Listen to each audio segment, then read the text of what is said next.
Good morning from Darjeeling. এই হাতে গরম গরম চা, তোমারটা। এই মঙ্কিম হোমস্টে, এই আমাদের হোমস্টে। আমরা এখন দার্জিলিং, আজকে আমাদের 10 পয়েন্টস সাইট সিন আছে, বেরোবো। হোমস্টেটার সবচেয়ে বড় প্লাস পয়েন্ট যেটা, এই হোমস্টের ব্যালকনি, আর ঠিক ব্যালকনির উল্টো দিকেই আমার পেছনে সূর্য উঠছে। মানে আমরা এক প্রকার বলতে গেলে ঘরে বসেই সানরাইজ দেখে নিয়েছি।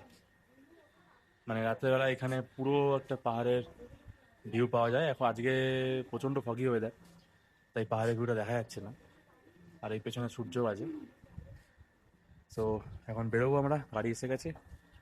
হোমস্টের ব্যালকনি থেকে সূর্যোদয় দেখতে দেখতে বলে দিই এখানকার খরচটা। এখানে আমাদের পার ডে পার হেড শুধু রুম ভাড়া নিয়েছিল 650 টাকা। আর খাওয়া দাওয়া ওনাদের মেনু আছে, ওখান থেকে অর্ডার করা যায়, অথবা বাইরে থেকেও এনে খাওয়া যায়। আমরা বাইরে থেকে খেয়েছি। এছাড়া এখানে প্যাকেজেও থাকা যায়, মানে 4 বেলার খাওয়া দাওয়া আর রুম ভাড়া। আর এটা হলো ওনাদের নিজস্ব রান্নাঘর। আমরা যদি প্যাকেজে থাকতাম তাহলে এই রান্নাঘরে ওনারা খাওয়ার ব্যবস্থা করতো। এছাড়া নিচে একটা কিচেন আছে, যে কিচেনটা সেলফ সার্ভিস। খাওয়া দাওয়া আলাদা করলে ওখানে ওনার ব্যবস্থা করে দেন।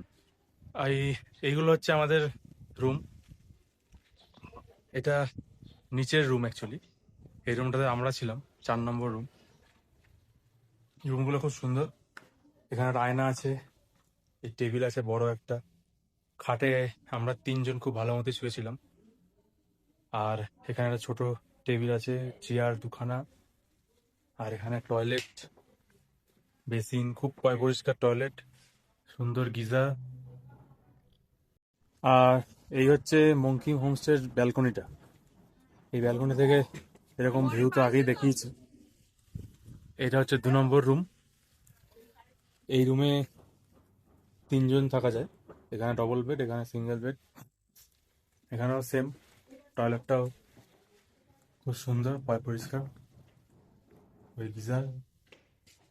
আর লম্বা এখানে টেবিল আছে, চেয়ার টেবিল আছে এখানেও। এটা 3 নম্বর রুম। এই রুমটায় 4 জন থাকা যায়।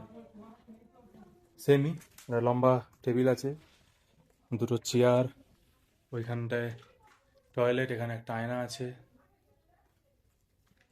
প্রত্যেকটা রুমই খুব সুন্দর, আমাদের তো খুবই ভালো লেগেছে।